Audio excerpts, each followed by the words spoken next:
Okay, so in this video I'm just going to recap the concept of independence of two random variables. So if you have a abstract probability distribution here, so you could view it as our classic one, that we have a square and we're picking a point from within that square.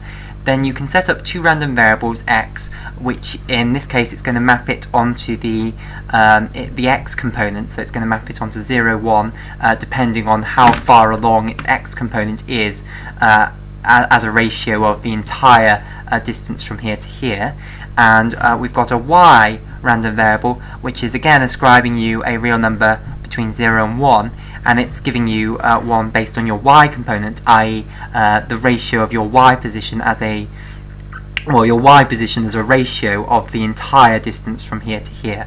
Okay, now these two random variables are independent in this case, and it's clear that it's independent because you give me an x position, it tells me absolutely no information about y. It could be wherever you want, so it's intuitively these two are independent. But what does that mean as far as the formulae are concerned? Well, if we think about, we have seen this before. We know that the definition of independence is that you should do it in terms of the CDFs, because the CDFs are well defined. So the probability that x is less than or equal to x, well, they're easier to define. They're easier to rigorotize than the PDF is. So the probability that x is less than or equal to x and y is less than or equal to y is equal to the joint CDF of x and y as a function of x and little y. So that tells you the probability that if you give me some, let's say here's an x value and you give me a y value, it tells me the probability that it's within here, i.e. that x is less than or equal to x and y is less than or equal to y.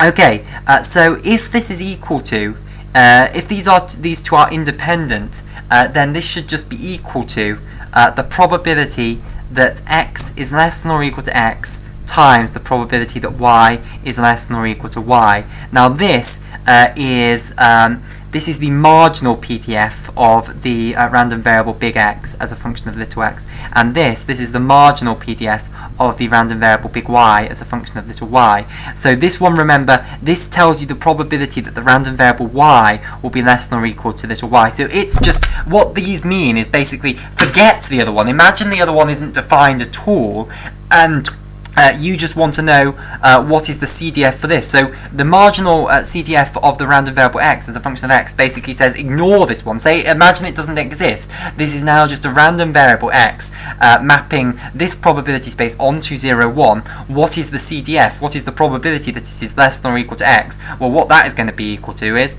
if you have the block here and you have some little x value there, it's just going to be the probability of this area here.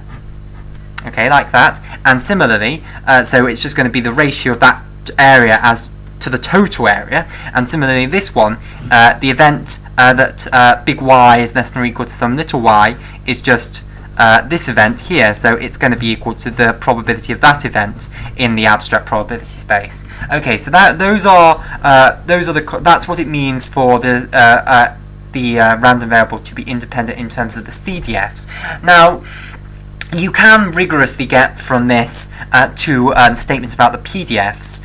In fact, it's not too difficult. You can just differentiate both sides of this and get that a statement about the PDFs holds as well. So if you differentiate this side partially with respect to x, so let's do that. Let's differentiate both sides with respect to x and y.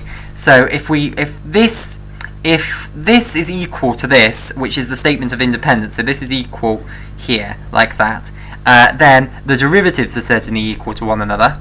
So we can differentiate partially with respect to x and y, and it will still be true. Now, if we differentiate partially with respect to y, this is not dependent on y, so this is just treated as a constant. So this, in fact, is just going to equal the derivative with respect to x of fx as a function of x times the derivative with respect to y as a function of fy, again, because this one is just going to be treated as a constant when you differentiate with respect to x.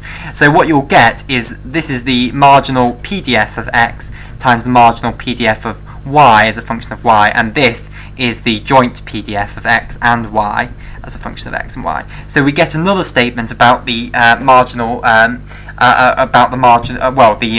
connecting the joint PDF with the marginal PDFs if the two random variables, if the two random variables are going to be independent. Okay. So that's what it means for two random variables to be independent. That their joint PDF in this way is equal to their marginal PDFs times together. So this is the way that you would go from the marginal PDFs to the joint PDF, providing that your two random variables x and y are independent, basically. Okay, and you can very easily show that if this holds, this also holds, because if you anti-differentiate, you get back to this. The intuitive reason that this is true is because these, if you, let's get some more paper, if you think about these are the PDF, the joint PDF of x and y as a function of little x and little y, times by some tiny little area, delta x, delta y. So if we look at this, we have a value here, so it's ascribed to a value little x and little y, you give me a point, little x and little y, it has a PDF value, and basically if I times this by some tiny little area, delta x, delta y, it approximately gives you the probability that you are within that little area. So if it's independent, then going back to our definition of independent events years ago, we said that the probability of A and B having occurred, if the two events are independent, that should be that the probability of A times the probability of B. So this should equal the probability of the events that you are within X happening, and times the probability of the event y happening. So this is the intersection of these two events here. So it's equal to, so the event that you are within this delta x, delta y, so the event that you're in this little area at this center, this little square here, it's equal to the intersection of, what should I call this one? I'll call this the x rectangle. In fact, I should say rectangle x intersect with rectangle y. So we would like to know what's the probability that you are within this tiny little rectangle x. Well, the probability that you're within the tiny rectangle x is equal to the PDF, the marginal PDF of x evaluated at this little value, little x, times this delta x. So that is the probability density, and if you times it by this little delta x, it will give you the probability that you're in that little rectangle, because remember, this ignores the value of x and the value of y rather, and all of these values are considered a single value of x, okay? And the probability that you're in rectangle y is going to be given by the marginal PDF of y, evaluated at little y, times delta y, the thickness of this rectangle. So again, this does not care what your x value is. All of these are viewed as the same point as far as big Y is concerned. So if you want the probability that you're within this tiny little rectangle, it's saying multiply the density, the probability density, by this little rectangle, and it's an extremely good approximation to say that the probability that big Y is within here, which is this whole event here, is approximately equal to that. So if we fill that in, PDF of x, PDF of the marginal PDF of the random variable x as a function of x times delta x times the marginal PDF of y as a function of y delta y. And now what we do is just get rid of these areas, and that's where another way that you can think of this think of this formula coming from, that we're just saying that these tiny little events that you're in this little area, delta x, delta y, we want them to be independent. What are their probabilities? It converges on being this if you make delta x and delta y really small. Similarly, the probabilities of these two rectangles which you'd intersect to get that little square are given by these formulas here. Well, they converge on being true as you make delta x and delta y absolutely tiny. So that's a nice way of viewing what independence of these two random variables x and y is all about.